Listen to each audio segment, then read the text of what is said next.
Bienvenido Muy bien. familia a otro directo de Mindalia Televisión. Hoy está con nosotros Héctor Gil y nos viene a compartir la conferencia Emociones que sanan, emociones que matan.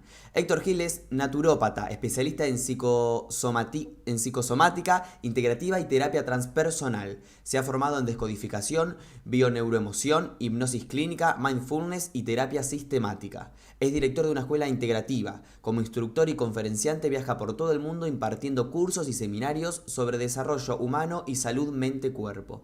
Colabora en diversos proyectos editoriales con artículos y entrevistas y ya ha publicado 2 libros. Antes de pasar a nuestro invitado del día, les quiero comentar de las giras que organiza Mindalia y que llevará a cabo durante los próximos meses a cargo de María del Mar Rodilla, Adolfo Pérez Agustí, Miquel Lizarralde, Ángeles Wolder, Esther Enguema, Enrique Simó, Carolina Corada y Ricardo Bru. Todos estos especialistas y maestros en espiritualidad, salud y conocimiento estarán en Latinoamérica y Estados Unidos dando conferencias, además de talleres y consultas privadas. Si quieres más información, puedes ingresar a nuestra página web mindalia.com haciendo clic en la sección giras o haciendo clic en el banner superior de la misma. Les recuerdo que pueden participar con nosotros en el directo haciendo sus preguntas en el chat que aparece a la derecha de su pantalla. El funcionamiento del chat es muy sencillo. Debes escribir primero la palabra pregunta en mayúscula, seguido del país del cual nos estás escribiendo, seguido de la pregunta en cuestión. De esta manera, luego de la conferencia, Héctor nos responderá con total amabilidad todas sus preguntas. Ahora sí, damos paso ya a Héctor Gil y esta conferencia titulada Emociones que sanan, emociones que matan. Hola Héctor, ¿cómo estás? Hola, ¿qué tal? Muy bien, encantado de saludarte y a todos los oyentes y a todo el público. Muchas gracias. Muchas gracias a ti Héctor por estar aquí en Mindalia. Te cedo la palabra y comenzamos con tu conferencia. Muy bien, pues es un placer presentar este tema para todos vosotros. Y bueno, es un tema muy importante, creo, para todos los seres humanos, porque todos estamos en contacto directo todos los días con nuestro mundo emocional. Y cada vez se escucha más, y lo habréis escuchado, que la influencia de las emociones en la salud, en las enfermedades, etcétera. Entonces vamos a ver un poquito en 20-25 minutos algunos aspectos teóricos para que luego, como anunciaba Gonzalo, pues podamos pasar a las preguntas.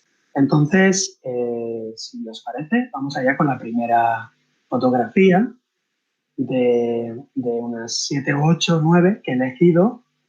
Y bueno, quizá valga la pena subrayar que nada de lo que voy a exponer aquí es un descubrimiento mío ni una invención. No estoy haciendo nada más que haciendo eco de una información que ya funciona por todo el mundo, que se está trabajando con ello y que yo he tenido la suerte de aprender y practicar y vivir en mi vida cotidiana.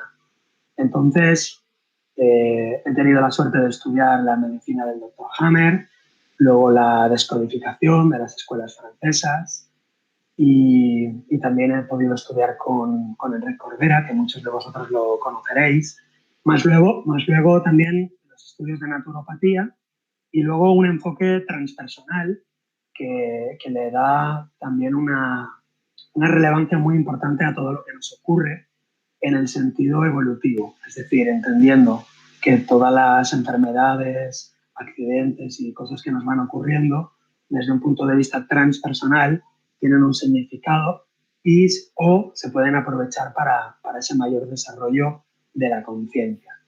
Entonces vamos allá con la primera diapositiva, si os parece bien, y vamos a ver algunas gráficas, algunos esquemas que he tomado de todos estos profesores que os estoy indicando.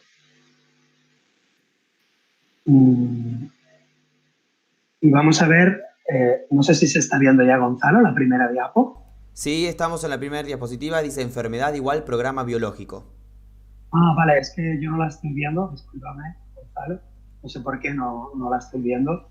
Pero bueno, Tendría, bien, pues si tienes otro dispositivo, puedes verla en el directo desde YouTube, porque bien, no te va a poder aparecer ahora sin nuestra videollamada. bien, no hay problema. Si quieres, ¿me la puedes leer, Gonzalo, por favor? Por favor, obvio, dice enfermedad igual programa biológico. Las enfermedades no existen, son programas. Psicosomática, integra ciencias, describe la relación entre emociones y su impacto con la biología, mejora la calidad de vida. Y luego hay una frase, una cita, dice, la enfermedad es el esfuerzo que hace la naturaleza para curarnos.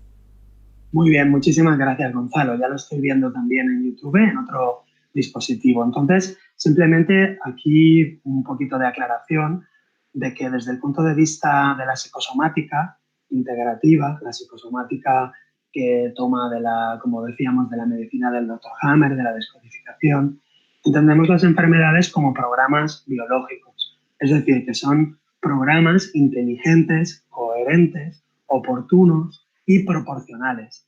Quiere decir que cuando padecemos cualquiera de las enfermedades que conocemos, no es una casualidad, ni es un error, ni es un fallo del sistema del cuerpo, sino que es un programa de adaptación a una circunstancia.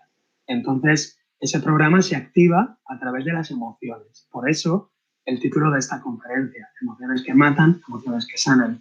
Ahora lo iremos desgranando, pero tenemos que tener muy en cuenta que las emociones, cuando son muy impactantes, muy fuertes, activan estos programas biológicos. También hay que decir entonces que estos programas son un esfuerzo que ha creado la naturaleza para curarnos. Es decir, cuando se fabrica pues unas migrañas o se programa unas verrugas o, por ejemplo, ¿no? En el caso de las verrugas en las manos, es un programa de protección ante algo que yo he tocado que me da asco. Para que se active ese programa de protección, que puede ser verrugas o en otra situación psoriasis, eh, para que se active ese programa, pues tiene que haber una emoción que dispare ese programa y ese programa va a ser oportuno, coherente y proporcionado al conflicto emocional que hayamos vivido. Como dice Jung, la enfermedad, por lo tanto, es el esfuerzo que hace la naturaleza para curar al ser humano. Pasamos a la siguiente, por favor.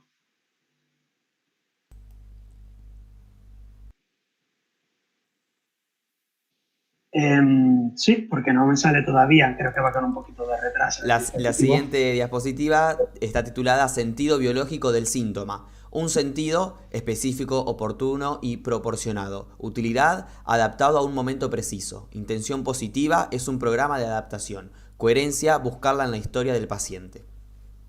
Muy bien, pues como estábamos diciendo antes, eh, cada programa que se activa con una emoción fuerte, que ahora vamos a hablar de ello, cada programa tiene un sentido.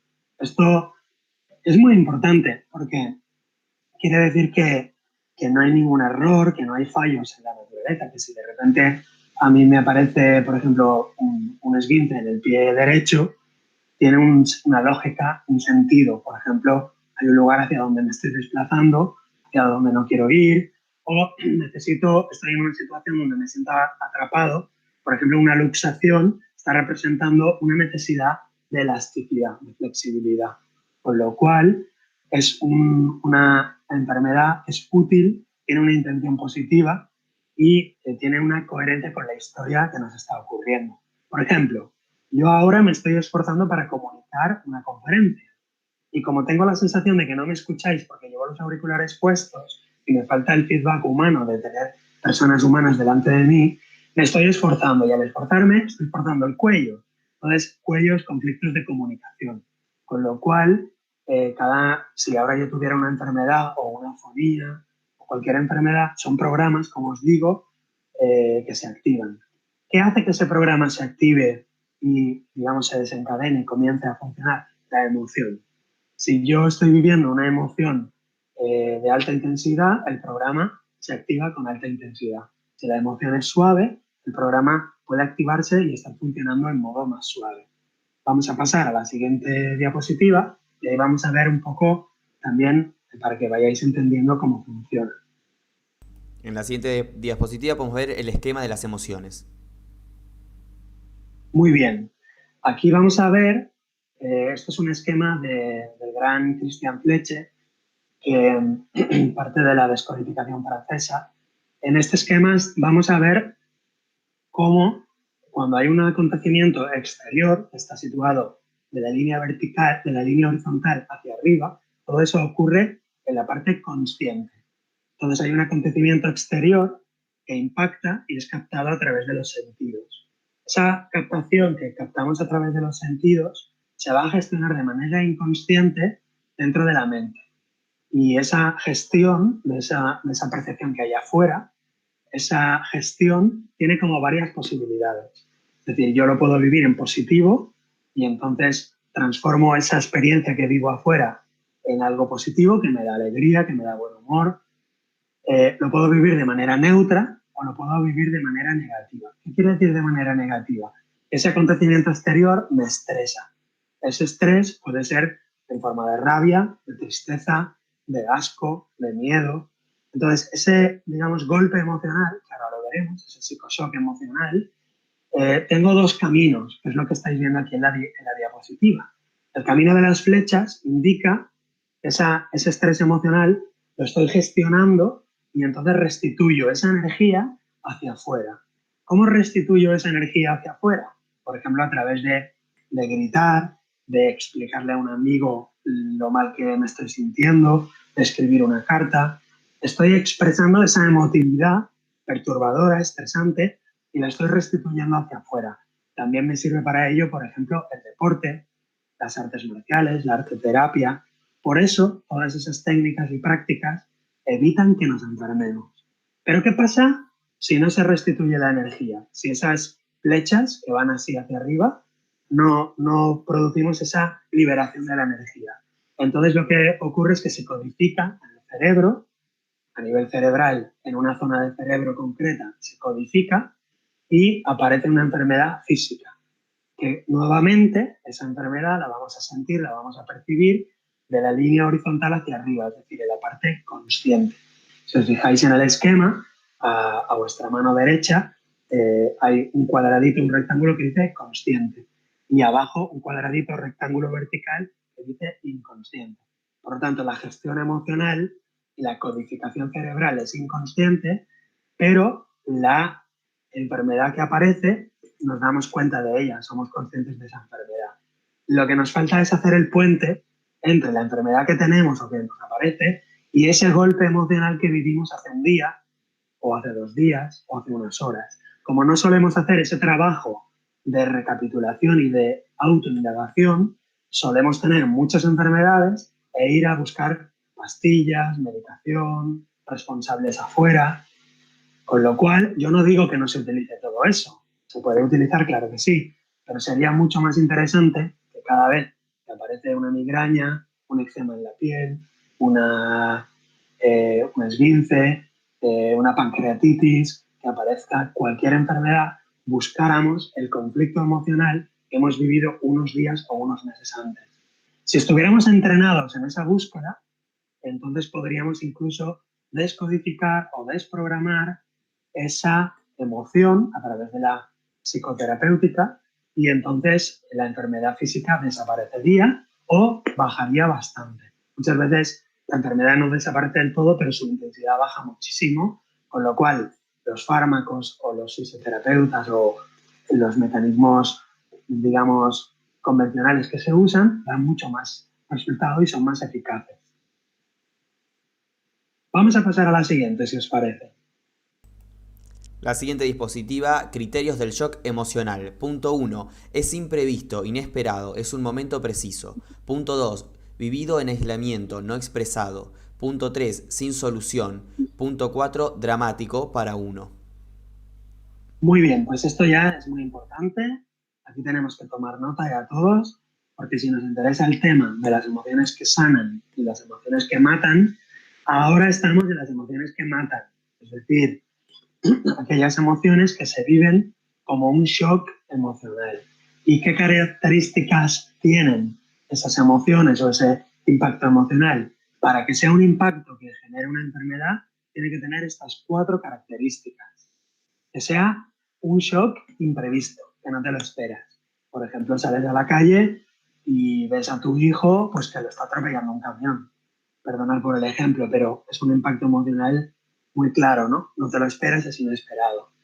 Tiene que ser vivido en aislamiento. ¿Eso qué quiere decir? Que no hay restitución de la energía. Es decir, que ese golpe emocional y ese estrés emocional no lo expreso de ninguna manera. ni a través de las artes marciales, ni del deporte, ni se lo explico a nadie. Entonces, ese impacto vivido en aislamiento se codificará a nivel cerebral y desarrollará una enfermedad. No tiene que tener solución. Es decir, si le ves una solución a ese conflicto, entonces no se codifica porque es como que estás encontrando una solución rápida. Por ejemplo, cuando un hombre entra en su casa y pilla a su mujer con otro hombre en la cama. Si inmediatamente a ese shock piensa en una solución y dice, bueno, pues ya me divorcio y ya tengo la solución. Entonces, no es un gran psicoshock, o por lo menos no se va a codificar cerebralmente. Y por lo tanto, el cuarto punto tiene que ser dramático. Para uno mismo se vive con alto dramatismo. Y insisto en que esto es muy subjetivo, porque para una persona encontrar a su pareja, por ejemplo, en la cama con otra persona puede ser muy duro y para otra persona quizá no lo sea tanto. Con lo cual los shocks emocionales son imprevistos, no te lo esperas, vividos en aislamiento, no se restituye la energía hacia afuera.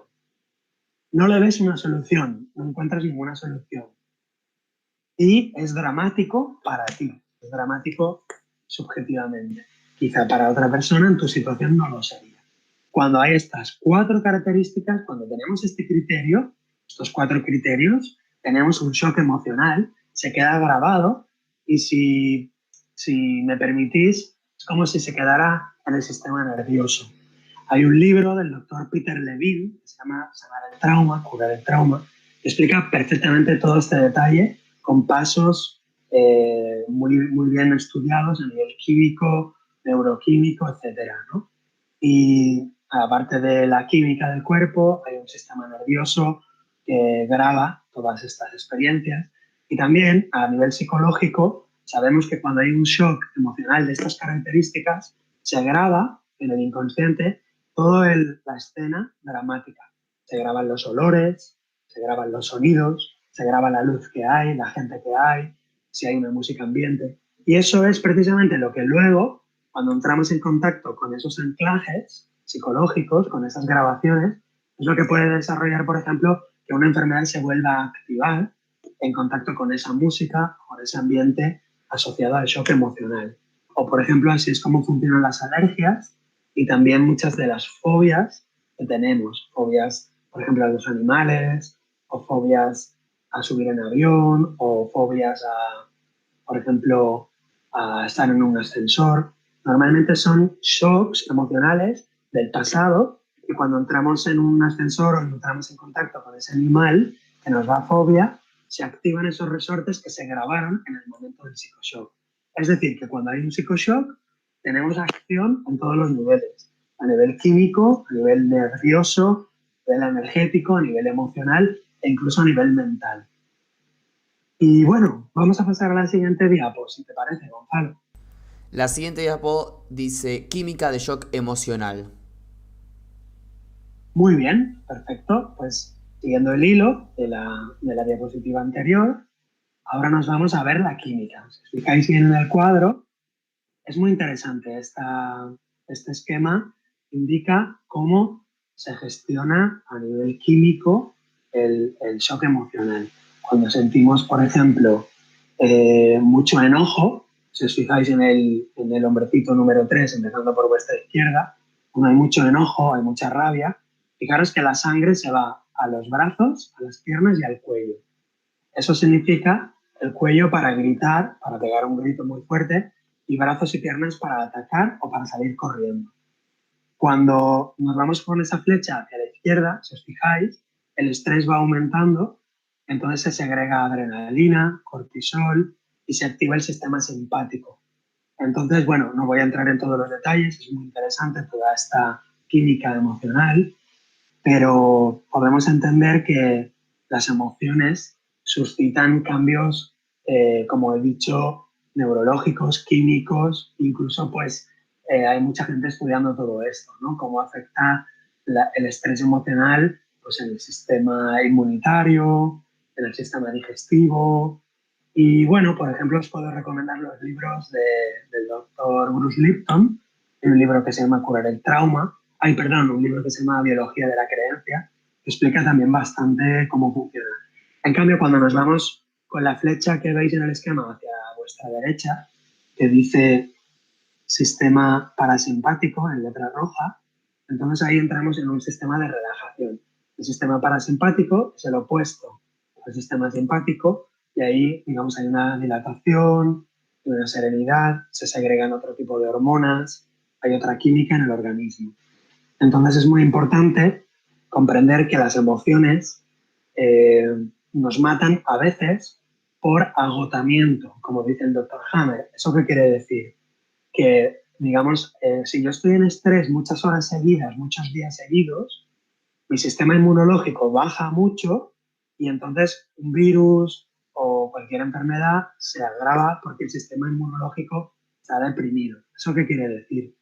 Que el estrés mata. Es decir, el estrés agrava todas las enfermedades que podamos tener y deprime el sistema inmunológico. ¿Por qué? ¿Por qué el estrés baja el sistema inmunológico? Pues fijaros, ¿no? Cuando imaginaros una gacela está delante de un león. La gacela entra en estrés y sale corriendo del león que la va a atrapar. Entonces, cuando la gacela sale corriendo, se retira toda la energía del sistema digestivo, del sistema reproductor, de muchos sistemas que en este momento de supervivencia máxima son prescindibles. Entonces la gacela sale corriendo y cuando ya está a salvo, digamos, el estrés baja y entonces vuelve otra vez la energía, vuelve otra vez a funcionar el sistema digestivo, el sistema reproductor, el sistema inmunitario, etcétera. Es decir, que cuando estamos en estrés, el cuerpo lo que entiende es que lo prioritario es atacar o huir. Mientras que cuando estamos en relajación, todos los demás sistemas se van regulando. Por lo tanto, se dice que 2 minutos de estrés alto equivalen a 8 horas de vagotonía, es decir, donde el cuerpo, donde todo el sistema vagotónico, nervioso, de vagotonía, se tiene que recuperar de esos 2 minutos de estrés. Conclusión, deberíamos de rebajar los minutos de estrés que sufrimos cada día. Incluso, pues, gente que vive estresada como forma de vida, eso es muy peligroso. Y bueno, ahora veremos, para ir terminando, cómo rebajar ese estrés, ¿no? Que a todos nos interesa. Pero antes tenemos otra diapositiva, Gonzalo. La siguiente diapositiva dice tipos de conflictos o bioshocks. Conflicto estructurante, conflicto programante, conflicto desencadenante. Claro, muy bien, muchas gracias, Gonzalo. En esta diapo lo que tenemos es, a través de, con una terminología que proviene de la descodificación y de otras escuelas, con esa terminología estamos designando el conflicto, es el shock emocional que desencadena una enfermedad. Cuando es un conflicto que desencadena la enfermedad, le llamamos conflicto desencadenante. Pero fijaros, muchas veces ocurre que el conflicto no desencadena ninguna enfermedad. Entonces, ¿qué ocurre? Se queda grabado, se queda programado. Por eso a ese conflicto le vamos a llamar conflicto programante. Es un conflicto que a lo mejor sucede cuando yo soy adolescente, cuando somos adolescentes, cuando somos jóvenes, cuando somos niños. En esa época tenemos conflictos, por ejemplo, de abandono o de rabia o conflicto de injusticia y, sin embargo, no desencadenamos a lo mejor ninguna enfermedad. Entonces se queda programado.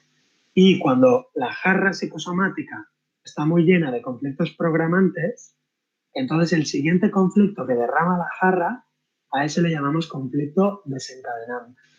Por eso, para poder, digamos, hacer la parte terapéutica, vamos a diferenciar el conflicto que desencadenó la enfermedad de los conflictos que la han ido programando durante el tiempo. Y también tendremos que desprogramarlos. ¿Por qué? Porque si solo desprogramamos el conflicto desencadenante, la jarra se queda llena. Cuando venga un conflicto del mismo tipo, del mismo estilo, volverá a aparecer la enfermedad.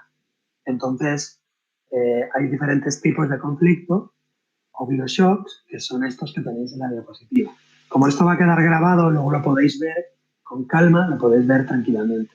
Y hay otro tipo de conflictos que le llamamos estructurantes o transgeneracionales, que son conflictos, por ejemplo, que se han vivido en mi familia, en mi clan familiar, y que han pasado, digamos, de generación en generación sin resolverse. Por ejemplo, un conflicto de miedo a morirse de hambre por ejemplo, de mi abuelo en la guerra civil, pongamos por caso. Ese conflicto que vivió la familia, mi abuelo, mi abuela, de miedo a morir de hambre, queda programado en esa familia. Por eso encontramos familias que cuando abres la nevera está toda llenísima de alimentos, de conservas, cosas ahí guardadas. Es porque hay un conflicto de miedo a morir de hambre. Entonces ese conflicto estructurante, a su vez, si vuelve a haber otro conflicto de perder el dinero, de perder los alimentos, puede desarrollar un conflicto programante. Y por fin, cuando a lo mejor pasan muchos años y me quedo sin dinero o me echan del trabajo, si yo lo vivo con esa tonalidad de conflicto de miedo a morir de hambre, entonces ese conflicto que genera la enfermedad será el desencadenante.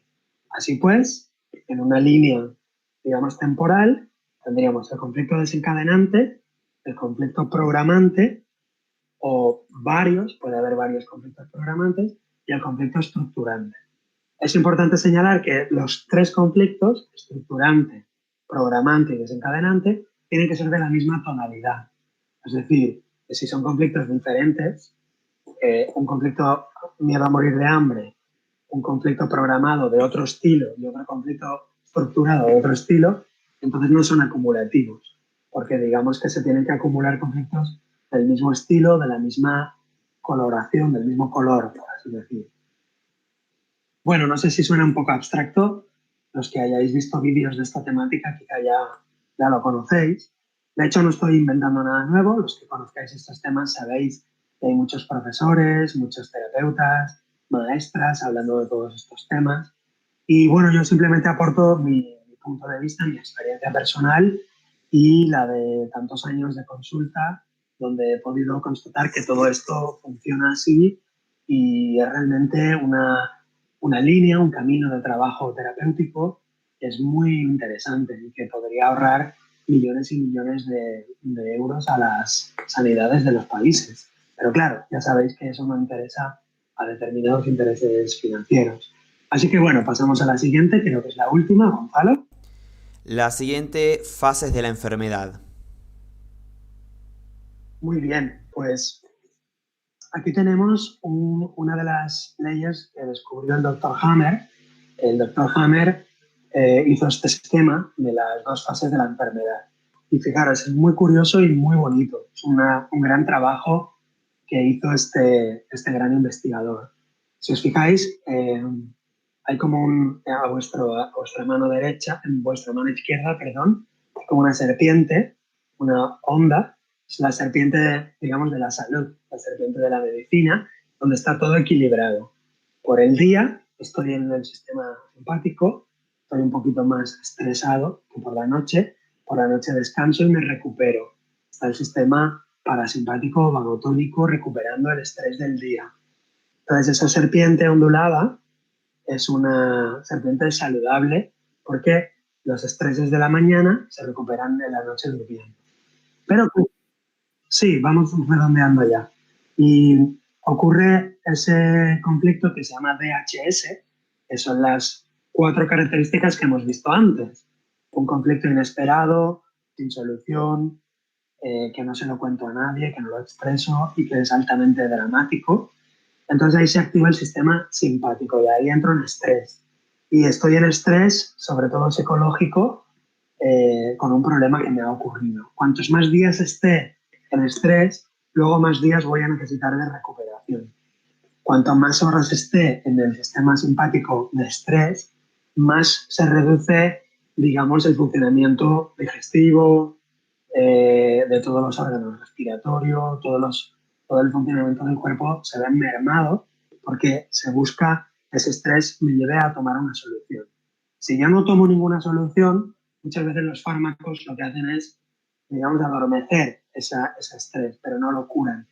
En cambio, cuando yo encuentro una solución y tomo una decisión, por ejemplo, pues me divorcio o voy a hablar seriamente con esta persona o tomo la solución pues de buscar otro trabajo, en fin, cuando yo resuelvo el conflicto emocional, eh, aquí habría innumerables ejemplos, cuando resuelvo el conflicto emocional, entonces entro en la fase de color naranja, que veis aquí en la diapositiva, a vuestra mano derecha, y esa fase naranja es la fase vagotónica. Ahí el estrés ha desaparecido y ahí hay una restauración de los tejidos celulares a través de los virus y las bacterias. Cuando pasa esa segunda fase de la enfermedad, volvemos otra vez a la salud, es esa serpentina que aparece ya totalmente a la derecha.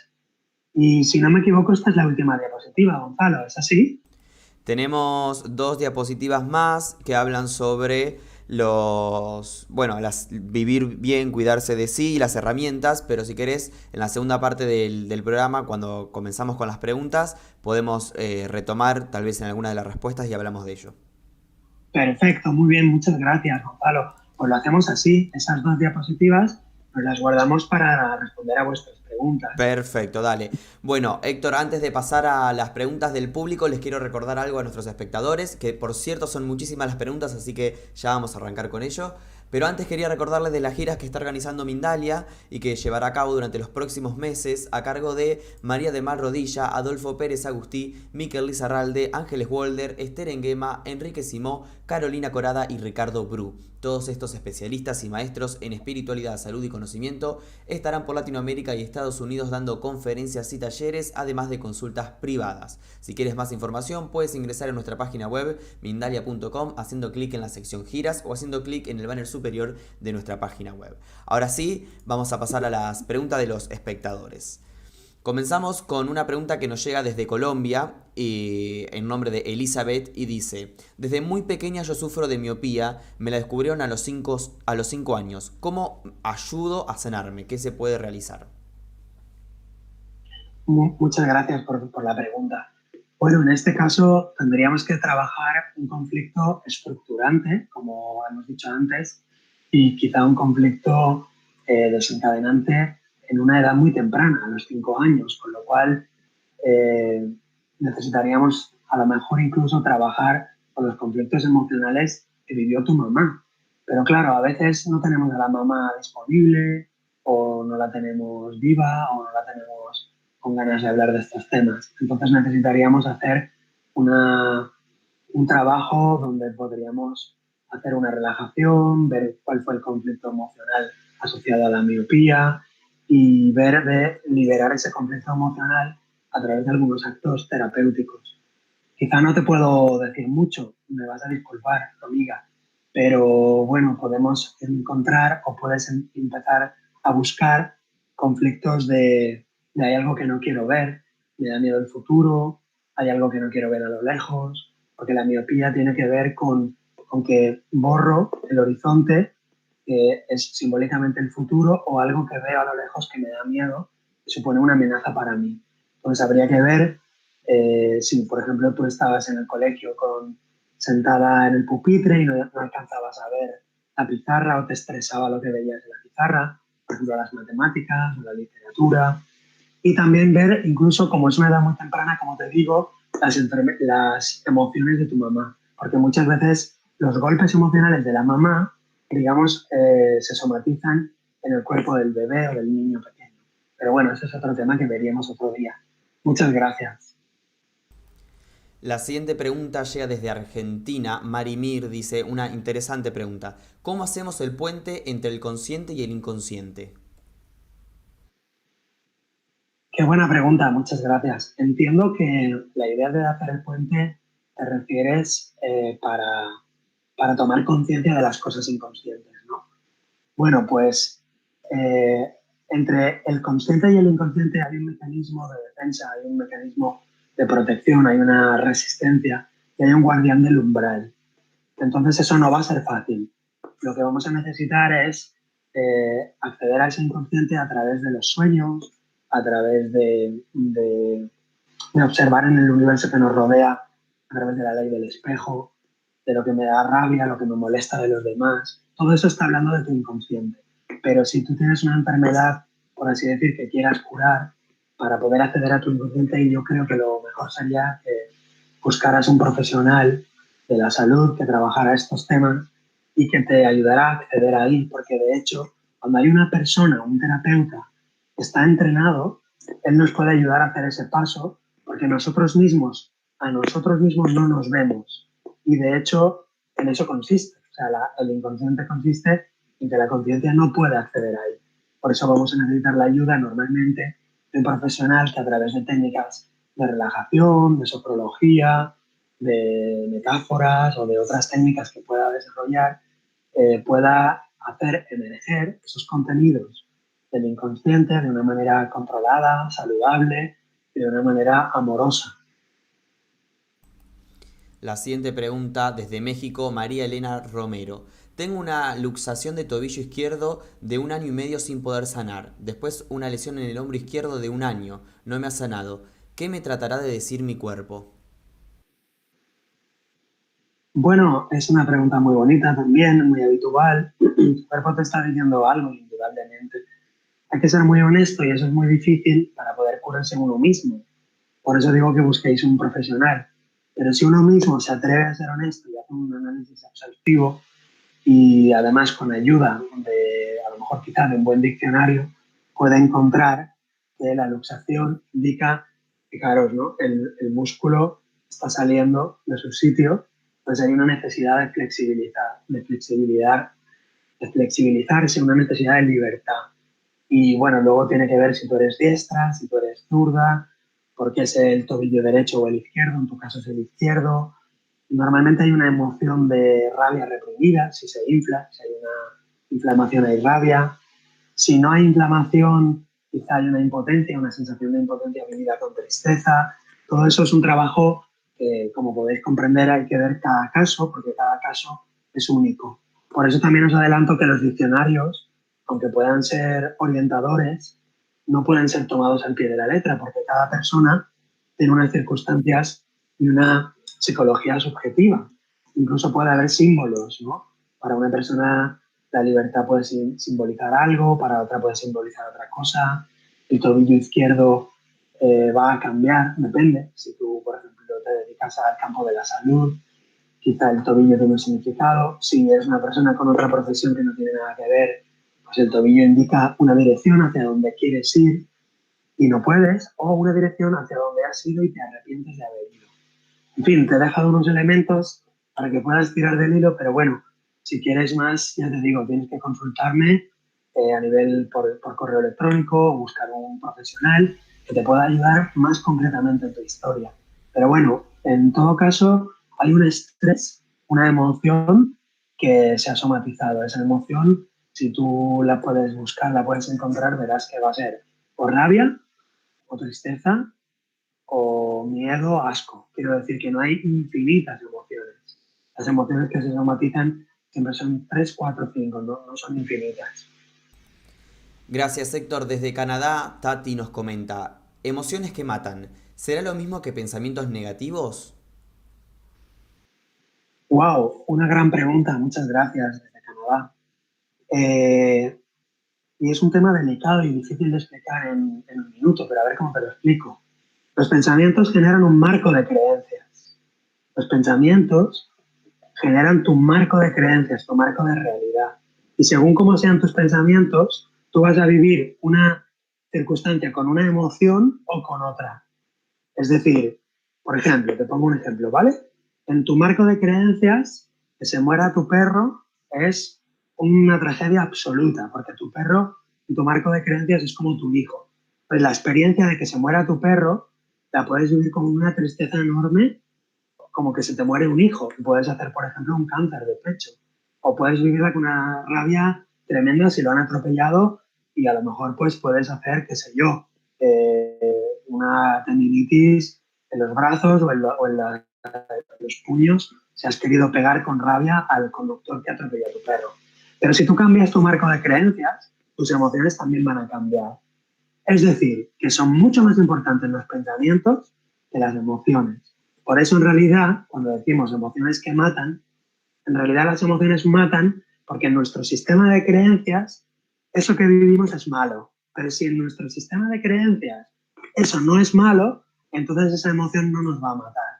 O dicho con otras palabras, la muerte de nuestro perro no significará un estrés muy grande. Imagínate que tú eres, por ejemplo, budista y que tú crees que la muerte no existe, que todo fluye, que todo va cambiando de forma. Pues la muerte de tu perro, si tú eres un practicante budista, por ejemplo, no va a ser un drama muy grande. Ese marco de pensamiento la muerte de los perros no es grave o no es un drama muy grave, te permitirá vivir esa experiencia sin un psicoshock emocional grande. Con lo cual, las emociones en realidad no matan, sino lo que mata son los marcos de creencias estrechos, lo que llamamos creencias limitantes. Por eso, al final, la salud psicosomática no se adquiere cambiando las emociones, sino cambiando el marco de creencias y cambiando la percepción de lo que para nosotros es algo bueno o algo malo. Espero habértelo explicado. He hecho una maratón en 2 minutos. Excelente respuesta, Héctor. Pregunta desde Argentina Marimir. ¿Cómo se gestionan las emociones de duelo cuando el impacto ha sido terrible? Qué bonito acompañar los procesos de duelo y qué duro para los seres humanos pasar esas emociones tan grandes y esos duelos. Tenemos muy poca educación de ese estilo y yo creo que deberíamos recuperar una educación, digamos, emocional, terapéutica básica. ¿Cómo podríamos hacerlo eso? Bueno, pues cada maestrillo tiene su librillo, que decimos en España. O sea, cada terapeuta tiene su forma, ¿no? Pero en general hay una estrategia, por así decir, común a todos los terapeutas, que sería buscar pasar por todas las fases del duelo y vivir cada una de las fases del duelo de manera completa, de manera amorosa, de manera sostenida, de manera muy cariñosa, permitir que la persona vaya pasando por esas fases y sostener eso que va emergiendo. Por ejemplo, la primera fase suele ser la negación. Yo niego que se esté ocurriendo, que se me esté ocurriendo a mí. Luego paso por la rabia. Tengo una rabia enorme por esto que me ha pasado. Debo expresar esa rabia. Muchas veces la gente va, digamos, a la tristeza directamente, o a la culpa, o a la comprensión, digamos, medio falsa, sin haber expresado la negación, la rabia, etcétera, ¿no? Entonces, en mi práctica profesional, yo lo que me dedico fundamentalmente es hacer esos procesos de psicosomática y también procesos de duelo o procesos de perdón, que es un poco similar. Y es bellísimo acompañar por esos pasos a los seres humanos, porque la persona se va dando cuenta, gracias a la presencia viva, atenta y amorosa del terapeuta, se va dando cuenta cómo ha ido reprimiendo, congelando esas emociones y se le permite expresar, por ejemplo, la rabia, ¿no? Mamá, ¿por qué te has muerto? Joder, te has muerto en el peor momento, siento mucha rabia contra ti. Bueno, pues permitirse expresar la rabia, por ejemplo, hacia una persona aunque haya fallecido. Pero eso en nuestra cultura está prohibido, es un tabú. Entonces tenemos que hacerlo y no quedarnos ahí, sino seguir a las siguientes fases. Y la última fase, me estoy saltando todas, la última fase es una especie, digamos, de comprensión, de aceptación total y completa, donde hay una paz enorme e incluso la pérdida, el duelo, se convierte en un tesoro para el alma. Es decir, convertimos en oro, convertimos en diamante lo que al principio era plomo, lo que al principio era carbón, que era intragable, infumable, insoportable. Entonces, cuando se hace bien el proceso es una maravilla, porque eso es un regalo para la vida y para tener fuerzas para vivir y para madurar como ser humano. Muchas gracias. La siguiente pregunta nos llega desde México y nos dice Leticia Martínez. ¿Cuál de los conflictos mencionados se queda en el inconsciente? Está hablando de los conflictos que mencionaste obviamente en la conferencia. Sí, digamos que todos los conflictos se quedan en el inconsciente a no ser que se expresen. Se expresan eh, en forma de una enfermedad física, psicológica o conductual. De esa manera, digamos, se está expresando, pero la causa sigue en el inconsciente, ¿eh? O sea que en realidad sigue en el inconsciente la causa, pero se está expresando hacia afuera en forma de enfermedad, en forma de una conducta disfuncional, patológica, exagerada, o en forma de una enfermedad psicológica, psiquiátrica. Y también se pueden expresar del inconsciente, se pueden sacar del inconsciente a través de la restitución de la energía, de ese trauma emocional. ¿A través de qué? De las artes marciales, de la arteterapia, de la meditación, del yoga, del curso de milagros, de todas aquellas ciencias terapéuticas y psicofísicas, incluso psicoespirituales, que hay en la humanidad, que nos han ayudado a los seres humanos a canalizar todo eso que hay en nuestro inconsciente, ¿no? Y a sacarlo hacia afuera. Y en ese sentido es sano practicar algún tipo de disciplina. Puede ser la meditación budista, puede ser el curso de milagros, puede ser la filosofía de la manera clásica, puede ser pues, el yoga, la arte terapia, la biodanza. En fin, cada uno debemos de encontrar una disciplina que nos ayude a ir, digamos, limpiando nuestro inconsciente, por así decir. Desde México, Erika Fernández nos cuenta que vivió una experiencia de pánico y de ansiedad y al día siguiente amaneció con piel sensible, como atópica. Todo se marca en la piel y ya va hace un año, nos comenta. ¿Cómo tratarla? Claro, fíjate que es interesante, has hecho la relación entre un momento de estrés emocional y al día siguiente ya tienes una enfermedad. Entonces esto es muy habitual, ¿no? Siempre aparece el esguince o aparecen las migrañas cuando el día anterior he discutido con mi madre o he discutido con mi padre o he tenido un estrés muy grande en el trabajo. Entonces, igual que tú has hecho la relación, viví un momento de estrés y luego apareció la enfermedad, pues para poder curar tendríamos que ver qué significa esta enfermedad, por qué aparece en esa capa embrionaria, en ese órgano concreto, qué significa, y luego ir a ese estrés emocional y liberarlo de manera consciente, es decir, permitirte llorar, permitirte sacar la rabia que sentiste, la tristeza. Y eso, como decía antes, probablemente necesitamos ayuda, un compañero, necesitamos un terapeuta, alguien que esté entrenado, porque nosotros solos es medio difícil hacerlo. Se dice que el paraíso es aquel lugar donde unas personas se dan de comer unas a las otras.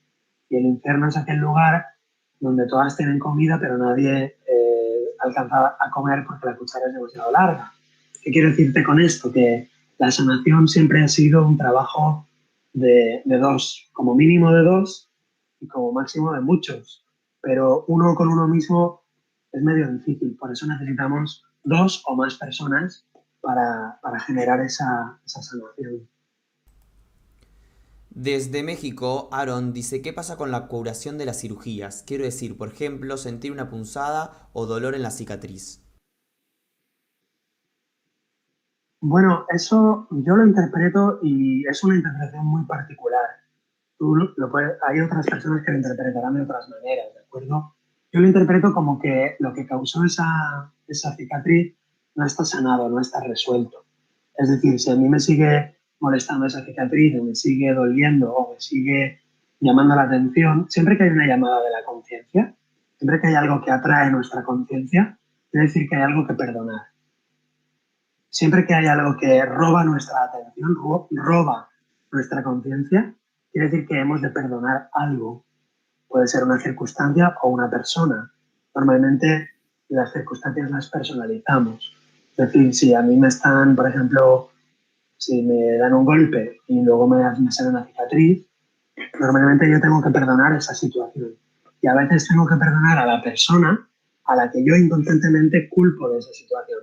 Por ejemplo, por culpa de mi padre, yo tuve que sacar el caballo de la cuadra y entonces me tiró y me hice esa cicatriz.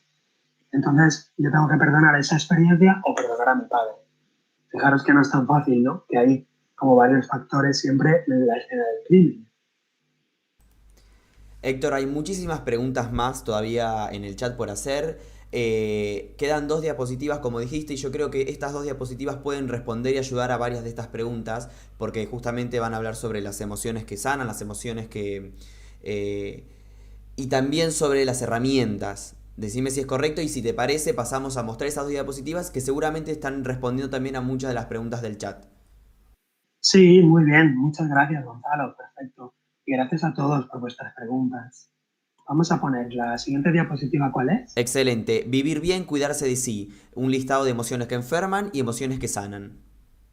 Perfecto. Bien, pues esto lo vais a poder ver tranquilamente. Podéis poner el pause cuando queráis y ver el listado.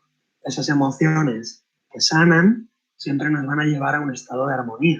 Vamos a encontrar ahí, pues, el agradecimiento, la gratitud, el perdón, la compasión. Todo eso ya se sabe por la sabiduría atemporal que son emociones que son como liberadoras de tensión, liberadoras de energía.